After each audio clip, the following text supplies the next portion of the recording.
Com certeza tu não esperava que fosse existir um manhwa com artes incríveis, diferenciadas, com diversas cenas dinâmicas, perspectivas e escolhas de cores que deixam a arte mais linda e que conte a história de um protagonista que é um mímico. Pelo menos eu nunca imaginei ler algo do tipo. Mas eu acabei descobrindo que tinha uma obra dessa sendo lapidada nos fundos perdidos dos webtoons. E eu não botei fé alguma, eu vi muitos comentários positivos e o pessoal pedindo mais e mais capítulos. Então eu dei uma chance e me surpreendi completamente com esse manhwa. Totalmente diferente do que eu tava acostumado a ler e com certeza muitos de vocês também. E ao ler o primeiro capítulo eu pensei que só podiam estar louco de estar elogiando essa obra mal feita do Paichi. E com a história de um mímico pobre sem talento apanhando no circo. Que caralho se eu vou querer saber de um mímico? Então eu fui lendo mais um pouco e cada vez eu queria saber mais sobre o que ia acontecer com esse maluco. E sem falar de cada cena e arte com perspectivas diferentes e cores totalmente em contraste. O autor domina muito nesse quesito e se destaca demais. E não se preocupa, essa obra não é só sobre um mímico e sua vida medíocre. Ela tem momentos que vai fazer tu ficar de boca aberta. Mímico é um manhwa que foi lançado 13 de março no site Webtoons, que é basicamente um local onde artistas postam suas próprias criações e algumas vezes é dessas Webtoons que surgem obras incríveis. Como por exemplo Solo Leveling, The God of High School e entre outras. Atualmente ele tem apenas 5 capítulos e um capítulo bônus. E o último foi lançado no mês de maio, então mostra que o autor continua focado na obra e pelo que eu olhei ele é um cara bem legal e curte interagir bastante com os fãs. E ele deixou uma mensagem no último capítulo, agradecendo a todos que apoiam e que essa foi apenas a primeira fase da obra e tem muita coisa pra acontecer que vai mudar completamente a história e que aguarda a todos nos próximos capítulos. Então tudo indica que vai ter continuação. E antes de dar uma olhada nessa obra, já deixa aquele like que ajuda demais. Não posso implorar por misericórdia, apenas se engasgo com gritos presos. Tudo começa com um mímico preso numa sala que aparenta ser para prisioneiros. E esse homem todo arrumado como tal mímico é surpreendido com um homem abrindo a porta, dizendo: "Chegou a hora, palhaço." Enquanto eles seguem ao local de apresentação, o homem deixa claro, caso ele arruine a noite, ele tá fudido. E com os olhos amedrontados, o mímico segue caminhando até o palco da apresentação. E sendo apresentado e ovacionado, o homem toma seu lugar no palco. Por mais que ele esteja com uma imagem assustada, o mímico começa seu show de mímica com várias cenas de como estivesse numa caixa e entre outros truques. Eu achei muito legal essa arte dos painéis aí em forma de caixa, como realmente o mímico estivesse numa caixa no nosso ponto de vista. Muito interessante. Porém o show dele não foi o bastante para agradar o público em si. Apenas uma garota aprovou e o apoiou no meio de toda essa plateia. E recebendo diversas críticas e com a plateia jogando lixo no palco para atingir o mímico, o show foi finalizado. E o chefe apenas deixou a mensagem: caso ele apareça, ele não vai sair vivo novamente. Então eles deixam um homem estirado e ensanguentado no chão após espancarem. Numa bela noite de lua cheia, o mímico segue sua jornada após passar um momento complicado e dolorido. E dá pra ver que ele tá totalmente detonado por dentro e abalado. E ao se sentar num beco, o homem com sua face cheia de hematomas observa uma cena acontecendo. A mesma garota que o apoiou na apresentação tá lá sendo feita de refém por 2 homens. E quando a garota percebe, ela olha com olhos de desespero. E os homens notam a presença do homem todo machucado e eles se perguntam se é um palhaço ou um mímico. E uma parte legal dessa cena é quando a gente nota as escolhas de cores e a gente vê que o mímico tá exalando a cor vermelha, seja por emitir o sentimento de raiva ou realmente pelo fato dele estar todo ensanguentado. Enquanto o cenário tá com outra paleta de cor. Muito legal. É um contraste bem legal pra obra, na qual a gente não observa só a história e sim também a arte, porque não tem como não notar. Por mais que ele esteja totalmente destruído, o mímico demonstra atitude pra salvar a garota.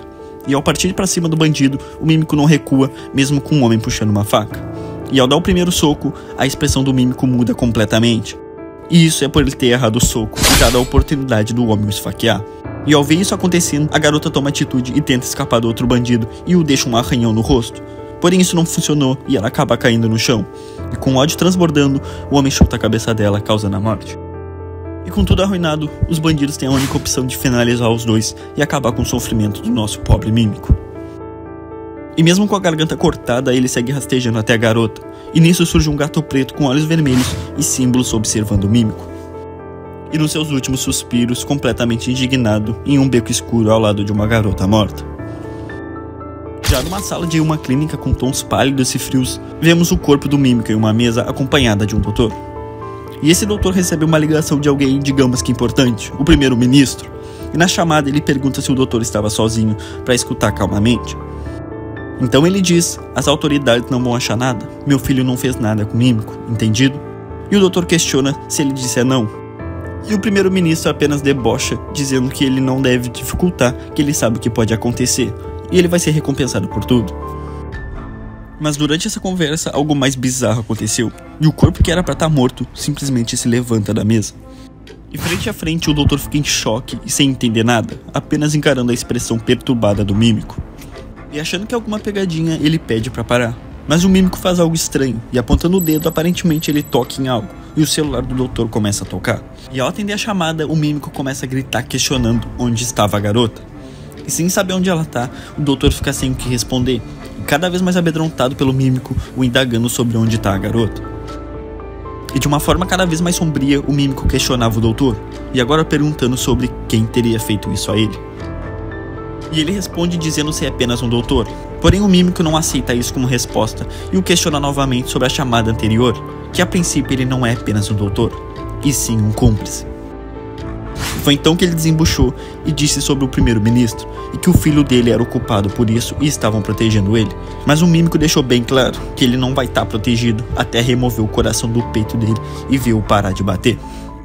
Porém algo interrompeu essa linda conversa entre eles, e 2 capangas do primeiro-ministro chegaram na sala para coletar o tal corpo morto que não estava tão morto. Foi então que ele sacou uma arma para matar novamente, porém algo deu errado. E a bala disparada simplesmente parou antes de chegar no mímico, como ele tivesse feito uma barreira. E sem entender nada, a gente presencia talvez um poder despertado. O tal poder da mímica, na qual ele consegue imaginar o que for e utilizar de verdade. E para comprovar isso, ele devolve a bala disparada pelo capanga, devolvendo diretamente na cabeça. E agora o jogo virou. O último capanga tenta fugir e acaba escapando de um tiro que acertou a maleta e transformou basicamente um dos painéis mais fodas da obra. Não tem como não lembrar do Coringa com esse painel. Tenho certeza que foi inspiração. Então os dois pegam cobertura na mesa, ficando lado a lado. E o capanga pede ajuda pro doutor para posicionar a arma e acertar o disparo através da mesa. E no momento que ele gritar agora, os dois fazem o disparo através da mesa, mas nenhum acerta. Foi então que o mímico notou algo, e que ele não apenas consegue disparar com sua pistola de mímica, mas também consegue criar até granadas com ela. E ao usar a granada e tirar o pino, ele causa uma explosão enorme na sala.